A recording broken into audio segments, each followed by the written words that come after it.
வணக்கம். சற்று முன் கிடைக்கப்பெற்ற மிக மிக முக்கியமான செய்தி ஒன்று வெளியாகி உள்ளது. சிறைக்கு செல்லும் துரைமுருகனின் குடும்பம் கைவிட்ட முதல்வர் ஸ்டாலின் கடும் கோபத்தில் இருக்கக்கூடிய அமைச்சர் துரைமுருகன்.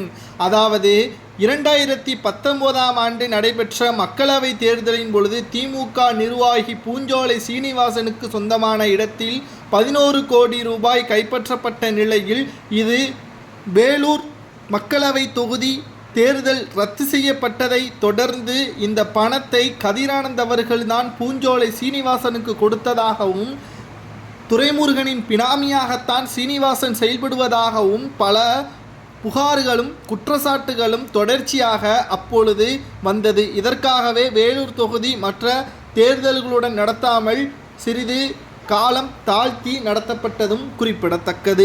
இந்த நிலையில்தான் மீண்டும் அமலாக்கத்துறை அதிகாரிகள் விசாரணையை நடத்தினார்கள். ஜனவரி மாதம் துபாயில் புத்தாண்டை கொண்டாடிய பொழுது அமலாக்கத்துறை அதிகாரிகள் துரைமுருகனின் வீட்டில் புத்தாண்டை கொண்டாடினார்கள் என்றே கூறலாம். இந்த நிலையில்தான் கண்டுகொள்ளாத திமுகவின் நிர்வாகிகள் என்றும் தற்பொழுது திடுக்கிடும் பல தகவல்கள் கிடைத்திருக்கிறது.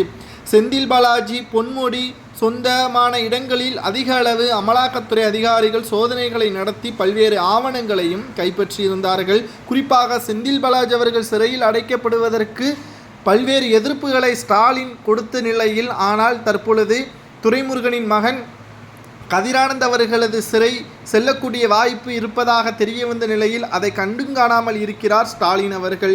ஏனென்றால் கதிரானந்தை வைத்து எந்த ஒரு பயனும் இல்லை என்பதற்காகத்தான் இவ்வாறு முதல்வர் ஸ்டாலின் அவர்கள் செய்வதாகவும் தகவல்கள் ரகசியமாக கிடைக்கப்பெற்றுள்ளது. ஆனால் இது மிகப்பெரிய ஒரு வருத்தம் அளிக்கிறது என்றும் சட்டசபையிலேயே நாம் பார்த்திருப்போம். கதிரானந்த் அவர்களது தந்தையும் தமிழக மூத்த அமைச்சராக இருக்கக்கூடிய துரைமுருகன் அவர்கள் கோபாலபுரத்தின் கொத்தடிமை என்ற எனது கல்லறையில் எழுதுங்கள் என்று கூறினார். அந்த அளவிற்கு விசுவாசியாக இருக்கக்கூடிய துரைமுருகன் மகனையே காப்பாற்ற முடியாமல் கைவிரித்து விட்டார் ஸ்டாலின் அவர்கள் என்றும் தற்பொழுது திமுகவின் அரசியல் வட்டாரத்தில் பேசும் பொருளாகவே மாறியுள்ளது. இந்த நிலையில்தான் வேறு வழியில்லாமல் தனது மகனை காப்பாற்றுவதற்கு டெல்லிக்கு சென்றுள்ளார். அங்கு அமலாக்கத்துறை அதிகாரிகளை சந்தித்து மோடியுடன் இருக்கக்கூடிய போட்டோவை காண்பித்துள்ளார்.